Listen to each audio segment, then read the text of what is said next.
nga tujjukira amatikira ga Ssaabasajja Kabaka agabiri mu 8 nga tuli wano ku kyalo Nakawa mu Lukakigenda mu ggombolola y'e Kawolo Mituba musanvu mu Chwa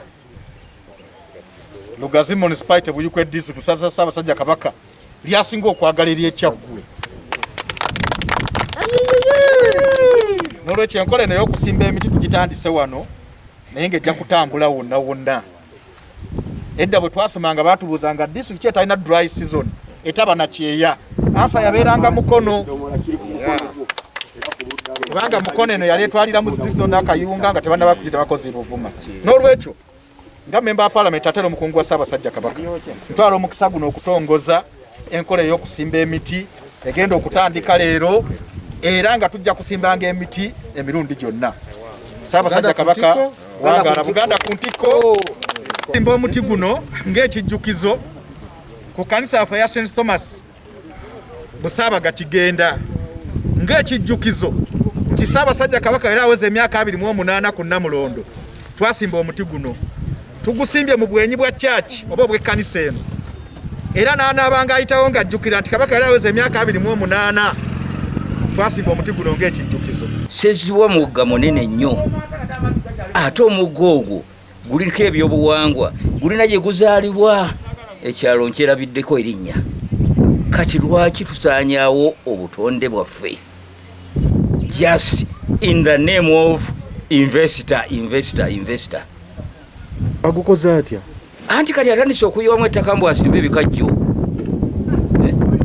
yasimba last season enkowo etonnya ne gufuladinga byonna ne bimufa and as if that is not enough azemu kankati ateera sebo enalebo kwaniriza mu kagango guno gw'ekigenda mu myuka sebo webale kujja era wena kutegeza ensonga tugenda kuba nti naffe tujjaguza Ssaabasajja Kabaka okweza emyaka 28 ku Namulondo y'abajjajjawe lonziramu nange ngenda kwetaba nammwe sebo neyanziza nnyo neyanzeege sebo enalebo MP twakedde ku makya tutandikira ku St. Thomas Bwananda ngera tutwala mu maaso okuba nti naffe tujjaguza okusimba emiti.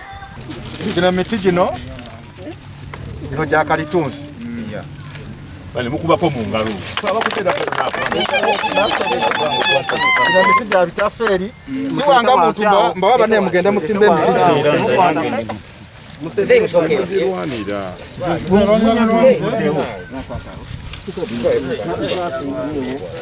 ngomiti zako nina kyemmala nenda mukatono endwadde zedda twayitako mu muyaga mujjukira baagana Ssaabasajja Kabaka okugenda e Kayunga olunaku terulyerabira mu Buganda mujjukira amasowe gayitamu omuliro era ne CBS we yamala omwaka kumpi mulamba n'okusoba ng'eggaddwa tekola abantu baffe basomoozeddwa ebintu bingi nnyo wano mu Buganda okugeza ensonga z'ettaka n'owulira be bagobye ku ttaka naye mu byonna twagala okwebaza Ssaabasajja Kabaka nti ayimiriddewo n'abantu be. Ssaabasajja Kabaka yazuukusa gavumenti ku kulwanyisa obulwadde bwa fistula obw'ekikulukuto ky'omusaayi. Abakyala abaali batafiibwako abaali basuulibwa eyo nga ne gavumenti erina nteekateeka ebataasa ekirwadde kya fistula okuva Ssaabasajja Kabaka lwe yakikwatamu kitaasiza abakyala bangi era ne baba nga bakyali bantu ababeereka nabo. Musajja Ssaabasajja Kabaka mu Lukakigenda tukwataganyiza wamu okubanga twasookedde Wannanda mu Lukago Ssebo oguli municipality Lugazi ne tuvaayo nga tusimba emiti mu masinzizo naye nga twekoledde wamu ng'ekika ng'abasajja ba Ssaabasajja Kabaka n'abazaana okubanga tugenze tusimba emiti. Wano watuukidde wooli kino ekyalo ky'e Nakawa tuli ku kanisa yaffe eya St. Thomas ye Busumba bwe Busaabaga era tumaze ssebo okusimbawo omuti nga tukomekkereza naye okubye essuubi era tugamba wano we tugenda okuva wano e Nakawa era tukuwe puroguramu etutandikira osimba emiti nga tukuza olunaku olwa Ssaabasajja Kabaka mu mwaka guno amatikira aga 28. tukwebaziza MP olw'okubanga atozze okubanga twagala twegattire wamu mu Lugazi gw'ekigenda otwalira wamu mu divisioni n'okutwalira wamu Lugazi municipality. Twogerera wano ebitundu 65 ku buli 100 ku oxygen gwe tussa mu nsi yonna aguva mu ggwanga lya Brazil mu forest bayita Amazon. Era batugamba nti buli nsi erinayo sente zeewa Brazil okumaintaininga ekibira ekyo ekya Amazon. Kati fa Amazon waffe gwe tulina ye mabira n'ebirala. N'alisabe tuleme kumusaanyaawo kubanga nga bwe nkugambye tujjamu n'embaawo aba akuze. Abyozze otukolera ate sireero amazzi mu COVID sinza kigamba ettanka yaffe mweri twekolamu omulimu era nzijuvu naye bano baalikubyeko mu ngalo kubanga ekyo ekintu tekikoleka. Twaligambye mu bufunze ti omuntu ekyo ekiro kyalina yatuddizaako ng'aba Lugazi municipality era tuli bulungi webale kulwanyisa obulwadde obwa COVID.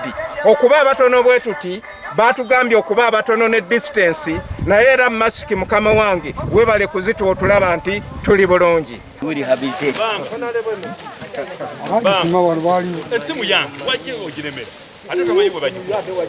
Twesimye nnyo olwa Buganda yaffe, ekitiibwa kya Buganda kyafa dda naffe tokikuumenga.